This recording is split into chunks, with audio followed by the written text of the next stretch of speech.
Hola y bienvenidos amigos. Hello and welcome friends. Steve, Street Smart Travel, coming at you from a small community down here south of Vilcabamba in Ecuador. I'm on a farm. You're going to hear that stuff, the roosters, the dogs, maybe the cows and the donkeys, and definitely the birds. We are definitely close to nature down here.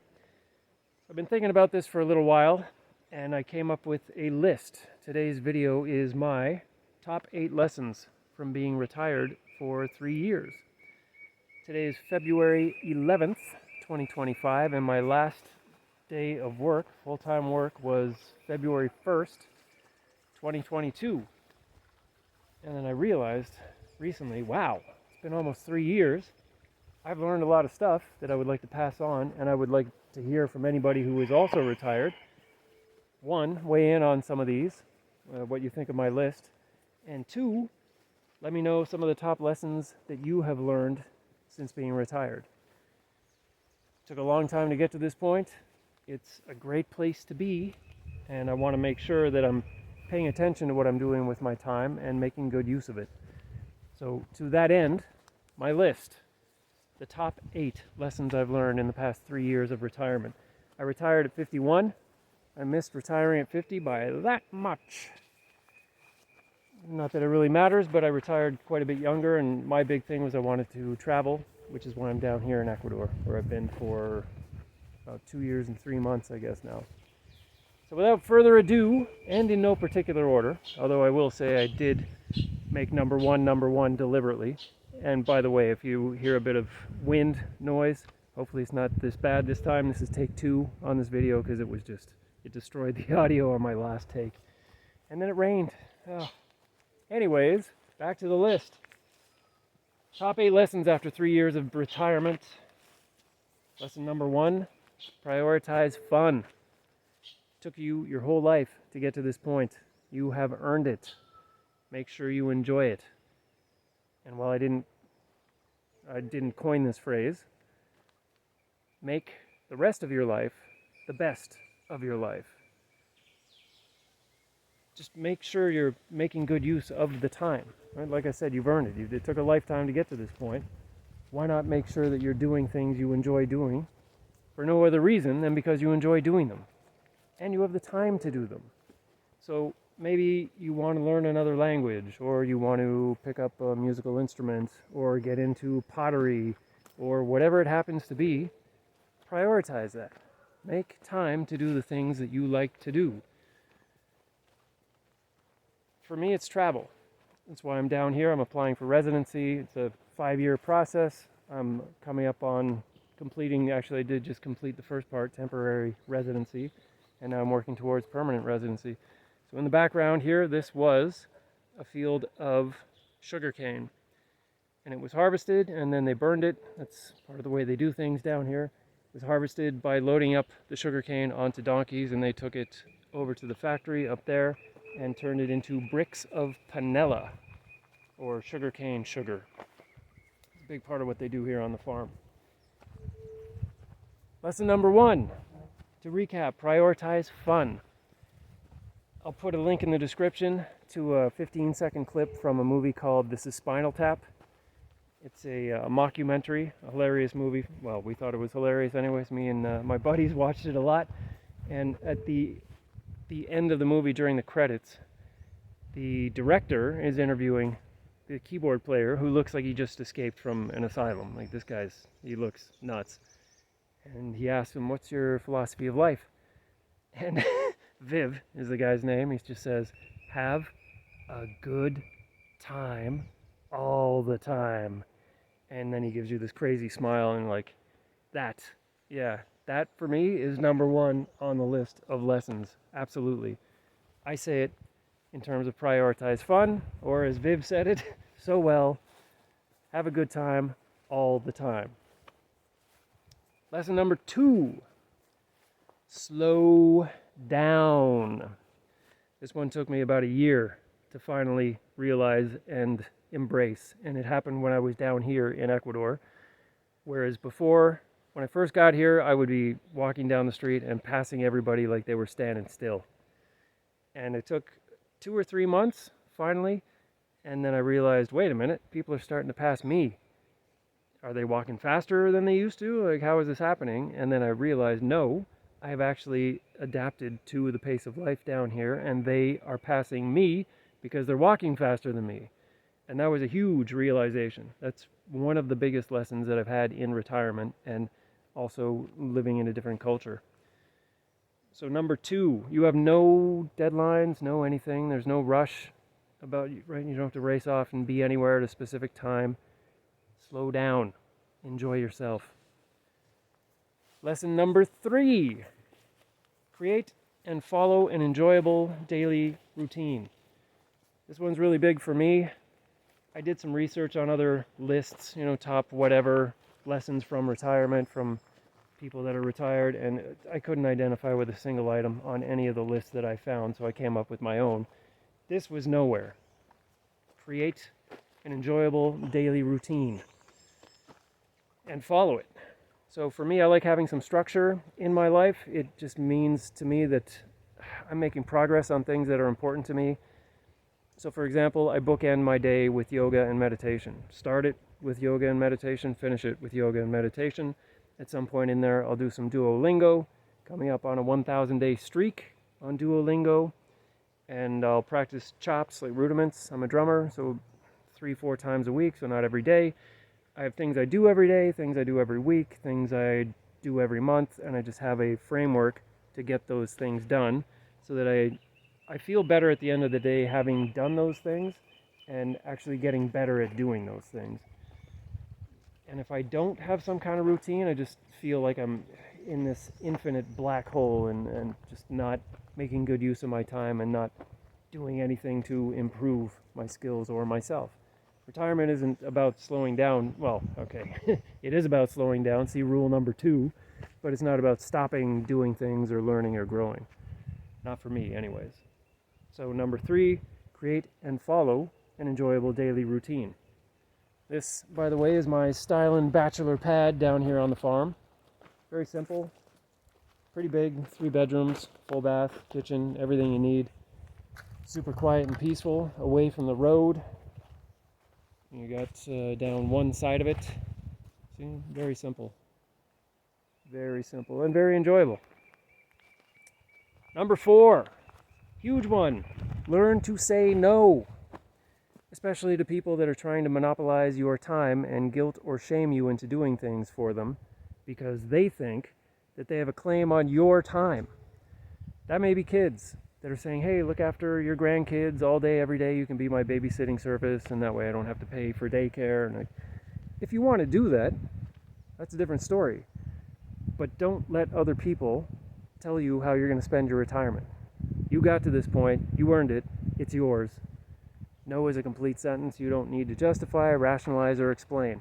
For me, it's more a question of, is this going to be enjoyable or fun, and do I want to do it? And if the answer to those very simple questions is no, then my answer to doing whatever that thing is also no. Learn to say no. Number 4. If you're liking these, please drop a like, subscribe, drop me a comment. Let me know if any of these are making sense to you or if I'm completely off base.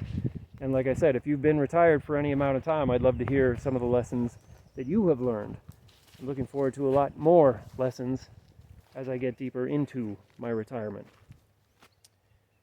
Number 5. This is a big one for me. Pay it forward or service to others. And by that, for me, it's been about volunteering. That's something I picked up a few months after I got down here. Just realized I got a lot of time and it's great to be traveling and enjoying myself, but man, if I don't find something constructive to do with my time that ideally is serving other people in a meaningful way, and this is going to be my life for the next 20, 30, 40 or more years, I'm not going to make it. I need structure and I need to feel like I'm doing something that is serving other people. And that's something that has become more important to me the older I've gotten. Up to this point, a lot of it because until I was retired, when I was working full time, I'd be mostly writing checks. And now it's like, wait, I can actually volunteer my time and help people do things that they're struggling with or that they can't afford to pay somebody to do or whatever it is. So I volunteer on right now on farms in exchange for full room and board. And it's been great. I can see I'm helping people and they appreciate it, and I get a full immersion experience to boot. I'll do another video, or actually a series of videos about volunteering, especially down here in Ecuador, and why I do it and the advantages to me and to my hosts. So that's number 5, pay it forward. And actually another part of that, 2 more parts. When an old person dies, it's like a library burning down. All the things that you've learned over the course of your life, all the things that you've learned from work, from life experiences, maybe health challenges, maybe relationship challenges, if you've raised a family and you've managed to stay married, like that's amazing. There's a lot of people that would love to learn how to do that, especially younger people. So maybe it's someone in your family or your neighborhood or a former co-worker or whoever it is. Maybe you want to have a formal mentoring arrangement. Maybe you decide you want to run a course or teach a class. Might be a little bit too much of a demand on your time, but whatever knowledge you have, be willing to share it with other people. Or Wayne Dyer would always say, don't die with your music still in you. And all of those skills and life experiences that you've had are useful lessons for other people. Don't discount what you know and the life that you've lived, because it could really help out a lot of other people, especially younger people. So here's another field in the background of harvested sugarcane. And again, they burned it a little bit, so, and then let's see if I can give you a bit more. I'm not going to say those are mountains, but the hills in the background. There's a river down there. It's really quite scenic here and very peaceful. Loving the farms. So number 5, pay it forward or service to others. Number 6, nobody likes this one, finances. And the reason I put this in here is I think it is one of the more important things. Whoever helped you come up with a financial plan for your retirement, make sure that you're following that plan and that you are checking in with them maybe quarterly or at least every 6 months.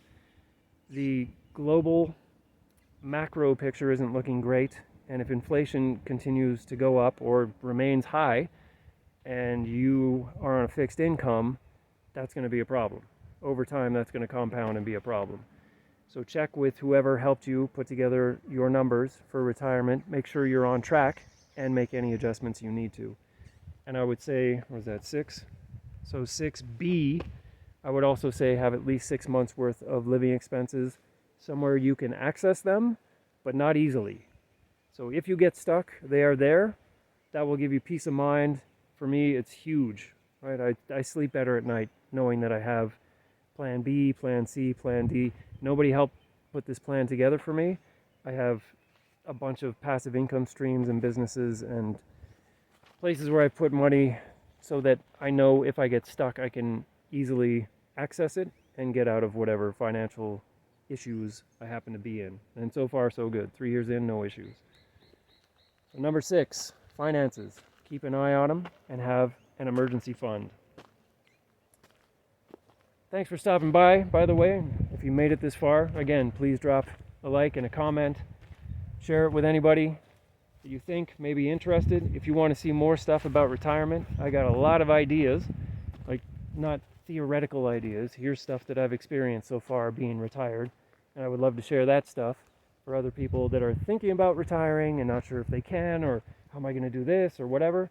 The channel isn't about retirement, but realistically, the reason I can travel and do all these things is because I am retired. So it's not the main theme, but it's one of the big themes of what I want the channel to be about. Back to the list, top 8. Number 7, make time for daily exercise. Human body is designed to move. And in retirement, if all you're doing is sitting around on the couch, it's not going to end well for you. If you stop moving your body, it's going to stop working well for you. And if you don't take care of your body, where are you going to live? It doesn't have to be a personal trainer or a formal arrangement with a gym membership, or if you have to get certain gear and go to this place at the same time every day. None of that stuff. Just find a way to be moving your body every day. Walking is great. Oh, but I live up in Canada and it's snowy and cold and icy for 5 or 6 months a year. Yeah, and I see a lot of seniors walking around malls inside during the winter because it's clean, it's safe, there's no stairs, it's all flat surfaces, not as scenic, obviously, as walking out here, being in nature. But for example, yesterday it rained almost all day, so I wasn't out here walking. I did other stuff, again, yoga every day, and I have other physical practices, plus all the work that I do on the farms happens to be physical, so I prioritize getting outside and moving. Number 7, daily exercise. And that will segue into number 8 in terms of if you need somebody to help you do exercise. What if you just met with somebody in your neighborhood, or a few somebodies in your neighborhood, and went walking through the neighborhood every day for 15 minutes, half an hour, and then maybe you go out for a coffee and turn it into a social engagement.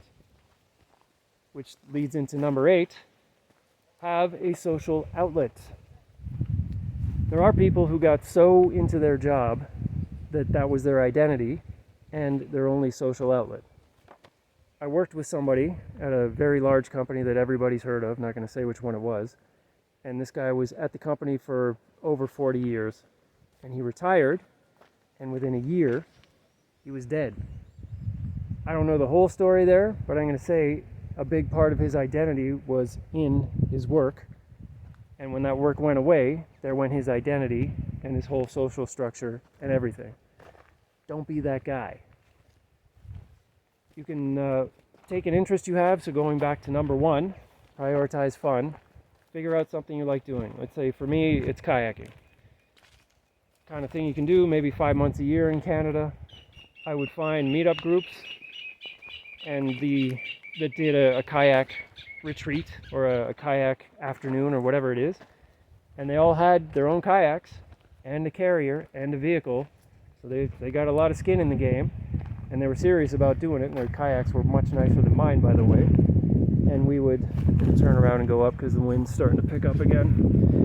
We would meet up for the meetup and go put in wherever we put in, go on the kayak trip, check it out, have a great few hours on the water, then come back, and whoever was available and interested, we'd go for a drink, hang out at a bar, whatever, and just socialize. So that became exercise, and not daily obviously, but exercise plus a social outlet, both of which are hugely important.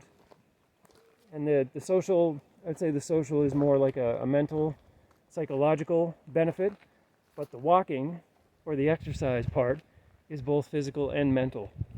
So it's a very holistic approach to doing something you enjoy doing with like-minded people, which can turn into friendships that you maybe foster and maintain over a long period of time.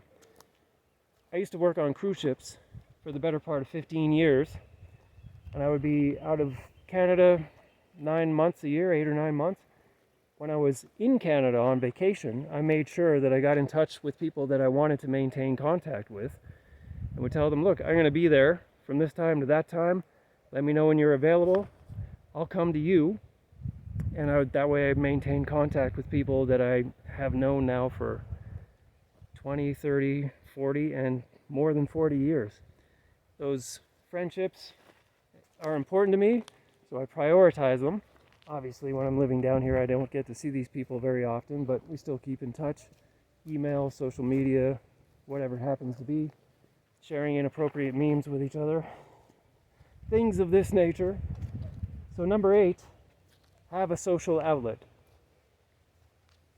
And a brief recap of the list. Again, my top 8 lessons after 3 years of being retired. Number 1, prioritize fun.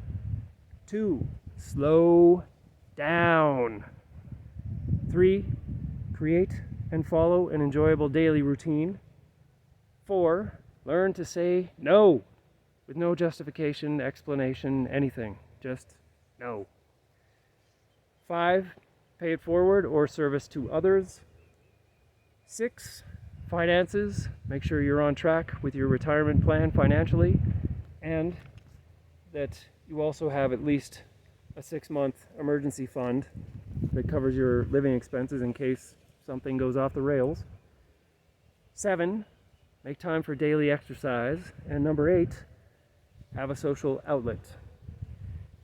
So I hope you enjoyed those. Again, I would love to hear what you think about them. If you're retired, especially, I would love to hear your lessons, some things that maybe I missed. With that, I will say happy trails. See you out on the road.